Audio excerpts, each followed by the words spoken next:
Alright guys, it's Thursday, November 4th. It's about 3:30 in the afternoon here, and I've just got settled in, and I'm flying solo tonight. My cousin wanted to break off and split up, try and better our odds. This morning we had a great hunt. We had back-to-back good hunts really yesterday morning and this morning. We've seen a couple repeat bucks. One of those bucks is a buck that we're going to call a goober. He's a 4.5-year-old. We believe to be 4.5. 10-pointer, good-looking buck, but he certainly needs one more year. Mitch and I encountered him for the first time this season Monday morning. And then my cousin and I encountered him yesterday morning and again this morning. And the reason we call him goober, it looks like his left eye has been damaged from a fight. And so the way he was standing, he couldn't see us.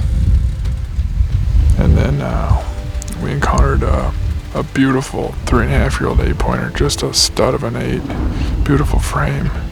And I could have shot that deer as well, but obviously he's only 3.5.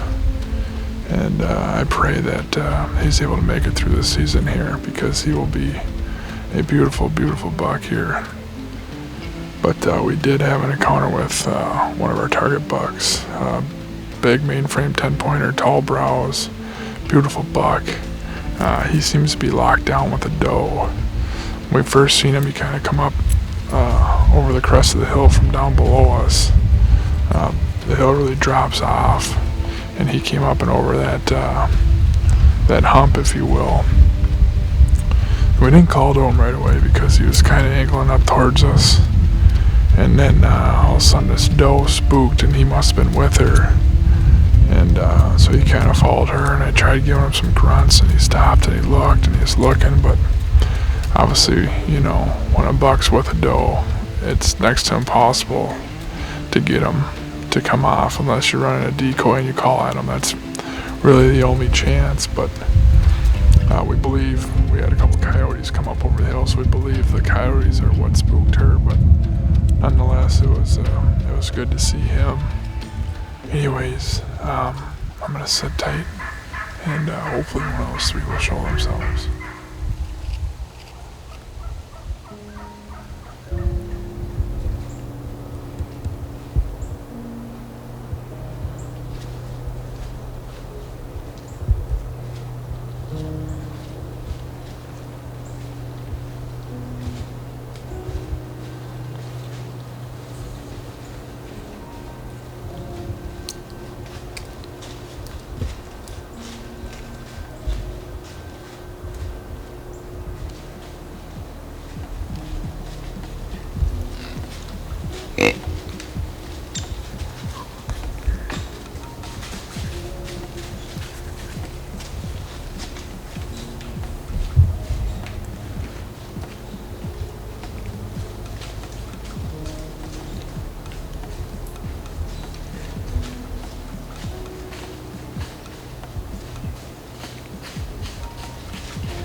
Yep.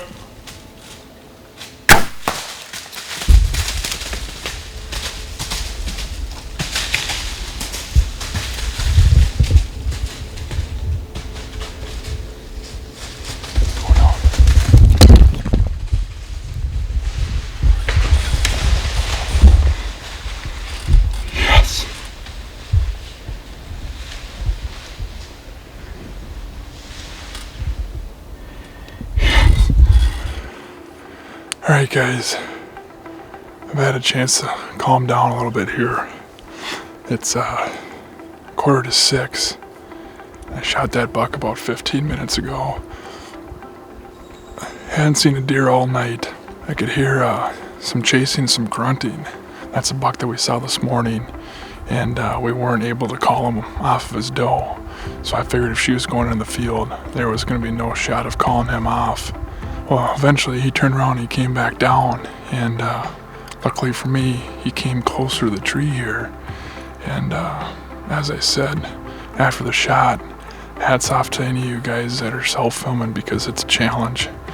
I definitely got more worked up than I normally would, and I'm thrilled that he came back through. So it's like I said, it's almost 6 o'clock here, so I'm probably gonna start tearing down, and then I'll wait for my brother and my cousin. They're just up over the hill here hunting, to get over here, and then we'll go down and track that deer. Hey guys, welcome back to Midwest Whitetail. It's Friday, November 5th, and we want to get this deer out here in the daylight so you guys can see him. Shot this buck last night on the 4th, and watched him fall, and we had a pretty adventurous night trying to get him drug up out of that ravine last night. Had my brother and my cousin with, and took us a while, but we got him. That's all part of it, but I'm happy with how it turned out. Put a great shot on this deer. That is obviously first and foremost number one, and I watched him fall, so I was pleased with the results. Gonna keep grinding here. So far that's buck number 3 for Mitch and I. He shot his buck in Missouri last Wednesday, and then he shot a Minnesota buck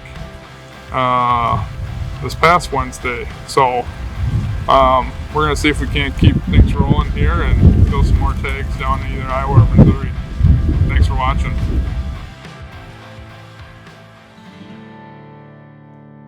Well, it's the 13th of November. It's the afternoon hunt here. First full day in Kansas, so this morning we had 22 degrees, pretty calm. Had a little bit of breeze during the day.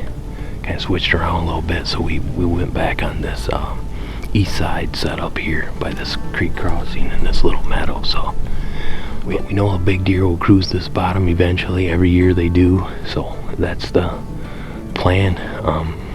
Sit this bottom for probably tonight and see how that goes, and decide with the wind what we do tomorrow, but hopefully we don't need tomorrow.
Just gonna hope and pray that he dies right there.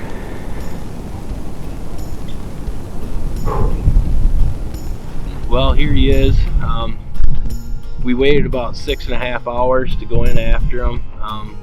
As you can see, the shot was not where it needed to be. I mean, I'm trying to kill these deer up front here, but it happened. The only good thing outcome of this one is he died pretty quickly, and we were able to recover him. But back to the story on this deer.